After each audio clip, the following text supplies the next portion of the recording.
Hey, what's going on, guys? Welcome back to the GM. It's your guy Boulanger. Up next in this video, we're going to be dealing with the idea, the thought, and the topic. Did Lamar Jackson give the Baltimore Ravens an ultimatum? Okay.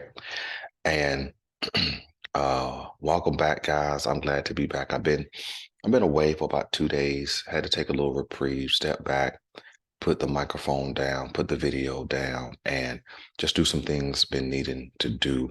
Had a heavy work schedule on Friday, had tons of outside stuff to do in the yard. So I just really didn't have time to get to the channel. Not because I don't enjoy it, I absolutely love it. But I told you I wasn't a YouTuber. I'm a guy who likes to express his energy and thoughts. So that's what we do. So listen, man, thank you guys for checking us out. Do me a quick favor, man. Hit like, subscribe.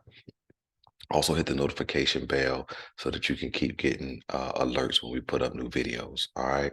So did Lamar Jackson give the Baltimore Ravens an ultimatum?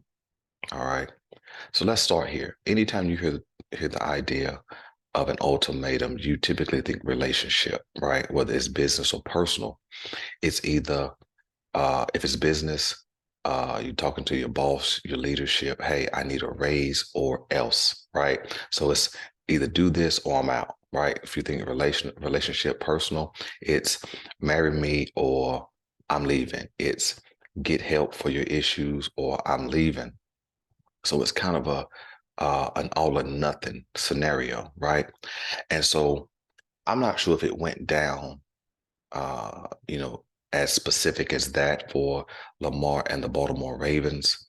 Uh, Again, Lamar seems like a really chill kind of guy, and so I don't think he just, texted EDC or got him on the phone and said, "Look, here's the deal."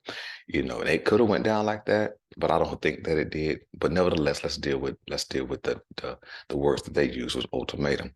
So the ultimatum that Lamar Jackson supposedly gave the Baltimore Ravens, according to this report or this article, was that um, he will continue contract negotiations after, I preface that statement, after they go out and get Odell Beckham Jr. and DeAndre Hopkins. Now, at this point, I'm making this video on Sunday. I think it is April 16th. At this point, we know they got Odell Beckham. It was announced last week in a press conference, of course, which we talked about here on the channel. So we know that they got Odell Beckham, but the article says that the Baltimore Ravens response, and this is according to Lombardi on his podcast, that the Baltimore Ravens told Lamar, or their response was, we can't afford to get both. Okay. Meaning they couldn't afford to get both Odell and DeAndre. And so I guess it was going to be either or. Okay. And so, and we'll deal with that here in a second. But the first thing I want you guys to consider, okay, is are you okay with Lamar Jackson making his contract talks conditional to them going to get both Odell and DeAndre Hopkins? All right. Are you okay with that? Uh, and if I'm going to answer that question, yes, I'm okay with it. I'm okay with him giving them that type of scenario simply because he's played in a Ravens organization for a long period of time with the Ravens really making no great strides getting him a number one type wide receiver. Uh, I've referred to the weaponry Lamar has had to work with as mop buckets, squeegees, and paper towels. This is not to defame the guys who he played with. This is to, emphasize that these guys needed more assistance from everything around them to be successful versus they could go out and be successful no matter where you put them. And so, and I'm not saying the Ravens didn't try, because we know the Ravens have put a lot of draft capital into, excuse me, wide receivers. So I won't deny that. But when you look at it from Lamar Jackson's standpoint, when you look at it from a QB standpoint, you want the most weapons, adequate weapons, to go out and be successful on the field. Okay.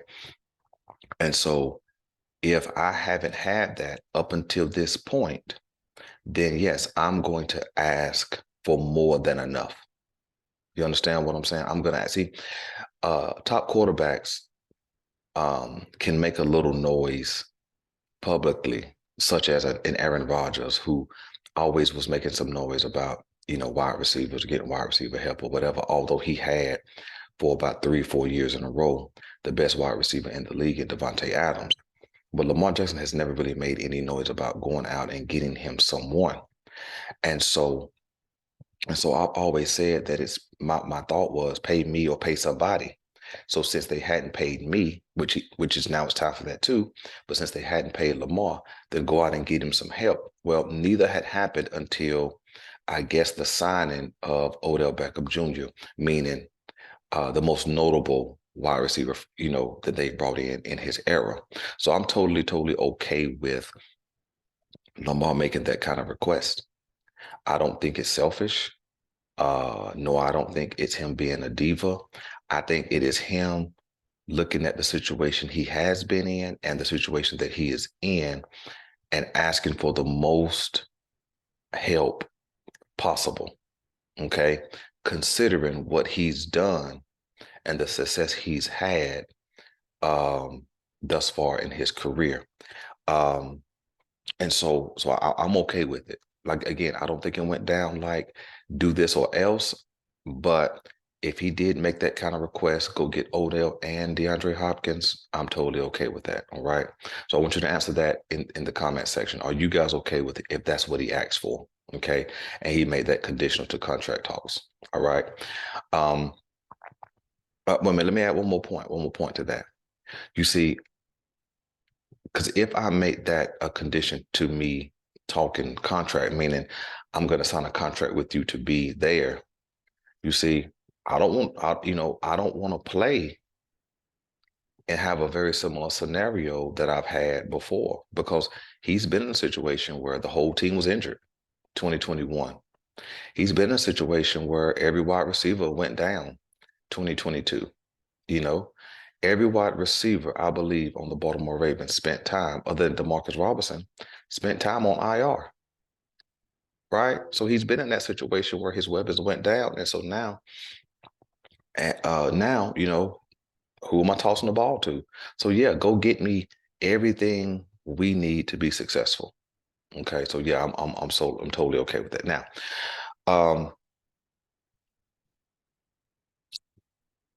so the Baltimore response is they went and got Odell, but they said to Lamar, according to this article, that they couldn't afford both. Well, I'm not gonna call them liars.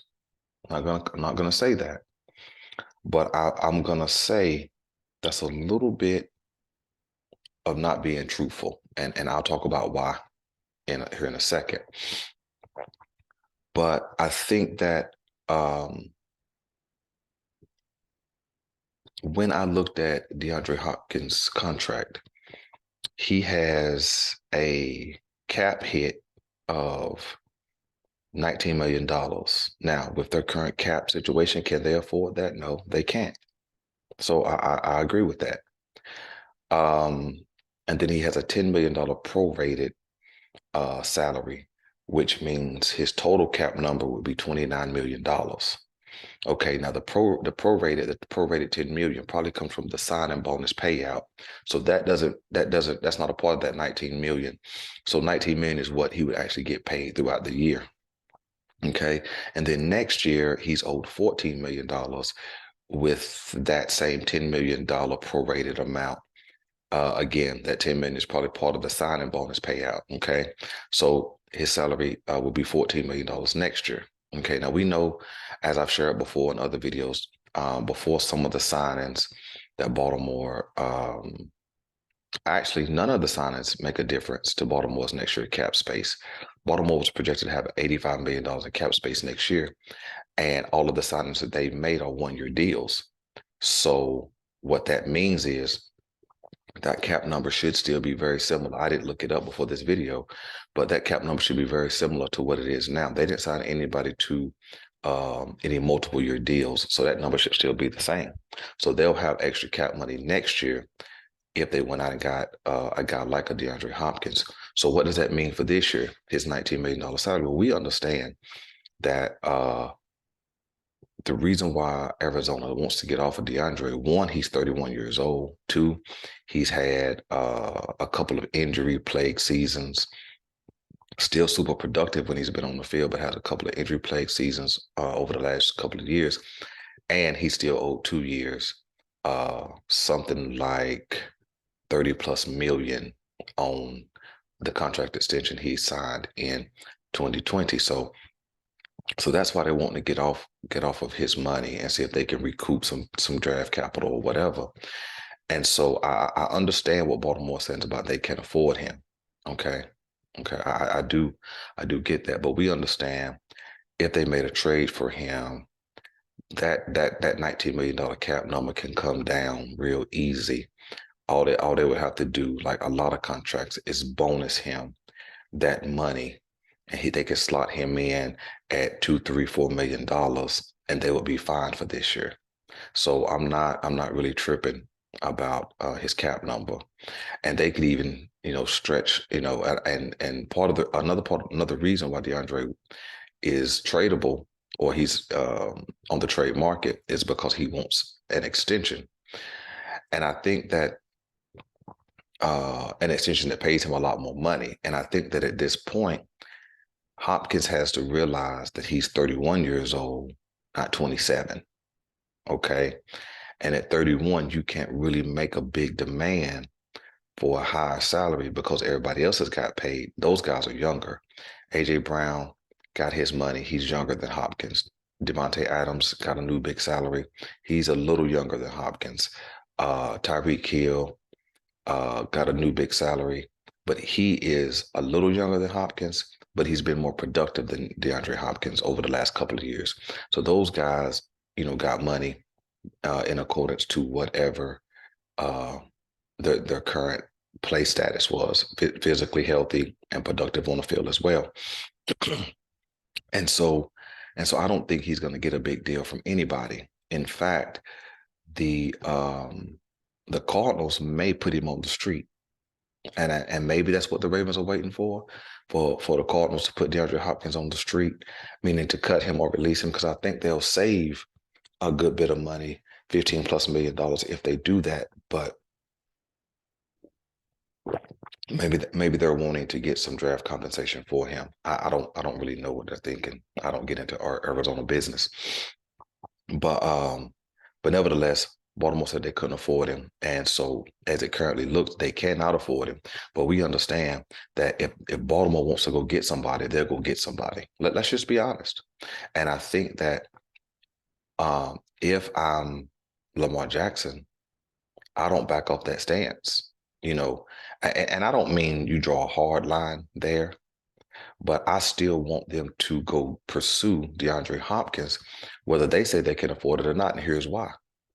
When Darius Slay was supposedly walking away from the Philadelphia Eagles, the Baltimore Ravens had a deal on the table for Darius Slay immediately. And the report was that it was 3 years, $42 million, which would pay him roughly $14 million a year. You see? And so if they want a guy, they don't have a problem going to get that guy. Now, here's a question. DeAndre Hopkins is going to be making $19 million. The contract they would offer Darius Slay is $14 million. So there is a $5 million difference. But if the Baltimore Ravens only have $4 or $5 million in cap space, then it doesn't matter whether it was $14 million a year for Darius Slay or $19 million for DeAndre Hopkins. They still couldn't afford it. So then the question would be, how would they make an offer if they couldn't afford it? Meaning they would do what was necessary with contracts. They would do what was necessary with signing bonuses to get that number down to fit him under that salary cap. And so that's why I'm okay with Lamar making that request if he really made it. And then number two, that's why I'm not hearing that Baltimore can't afford it, because they will afford who they want to afford. And I think this is just Lamar Jackson saying, look, I've done all that I could do with what you've given me. Now give me something and let's go win the Super Bowl. That's kind of what I'm thinking and feeling. The idea, the mindset of Lamar Jackson is. And as a fan, this is totally as a fan. Let me take the GM hat off, and totally as a fan, right? I'm cool with that. See, I don't care how the numbers work, because we know that teams can make a number work if they want to. I'm saying give up the third round pick, go get DeAndre Hopkins, and you will have him for 2 years. Whether you extend him or not, you will have him for 2 years. 2023, he's already under contract for 2024. And that's typically a Super Bowl window. A Super Bowl window is typically 2 years. And I have a video coming out this week that explains that. And I'm going to talk about some moves that Baltimore should make to force open their Super Bowl window. So we'll be looking for that. That'll be a pretty good take coming out this week. And so I don't want to hear that they can't afford it, because then when they wanted to afford Darius Slay, they put the chips into the middle of the table to go get him, and almost had that deal done according to Darius Slay. So I don't want to hear that. Okay. You see, the Baltimore Ravens have spent the least amount of money on offense in the Lamar Jackson era than any team in the NFL. Okay. So all Lamar Jackson is doing basically is saying, okay, you hadn't spent any money in my era. Now it's time to write some checks. And I'm cool with that as a fan. I would love to see a DeAndre Hopkins, Odell Beckham, Rashad Bateman, Nelson Aguilar, Lamar Jackson, J.K. Dobbins, Mark Andrews. Listen to the weapons. And so I'm totally cool with that. In fact, something that would work, I believe, is throwing in a James Prochet, throwing in a Tylan Wallace to sweeten the deal. Maybe Prochet and a fourth round pick, maybe Wallace and a fourth round pick, or maybe both of them and a fourth round pick. I don't know. I'm not devaluing them. They may be better in Todd Monken's offense, but I'm saying if we could go get a guy like that, Hopkins on the outside, Bateman on the outside, Odell in the slot, Lamar Jackson at the quarterback position, that would be terrifying, because teams couldn't stack the box. Teams couldn't. They could play single high safety and leave the box open. You could slide your best corner onto Mark Andrews. You could do. There's really not nothing you could do. So offensively would be terrifying. And then all we have to do is have, a 15 ranked or higher defense, which I think we certainly could do. And we're real contenders. Okay. But I do have some other trade ideas and things like that that'll come up this week as well. That'll have some other options in it. So listen, that's my take, man. If Lamar Jackson did offer them an ultimatum to get DeAndre Hopkins and Beckham, I'm cool with that, because I'm so tired of having that conversation about the Baltimore Ravens wide receiver room. You know what I'm saying? I told you that I thought the Odell Beckham signing was a good signing, but I wasn't overly excited, only because that can't be the end of it, right? It can't be Odell Beckham, Bateman, and then whatever else, right? And see, in knowing the Ravens, we're already focused on defense at this point. Signing Odell made them go cornerback automatically in the draft in the first round, and so now, we got all our eggs in the basket of Odell and Bateman. Odell hasn't played ball since the Super Bowl in 2022, I believe that was, Bateman hasn't finished the season in his first 2 years. And so I don't want to put all our eggs in that basket. I want to have weapons on the field so no one wide receiver has to carry the entire load. Okay. I'm totally cool with the request. Let me know what you want me to know on the way out the door. Hit like, subscribe, hit the notification bell. I'm your guy Boulanger. This is the GM, and I'm out.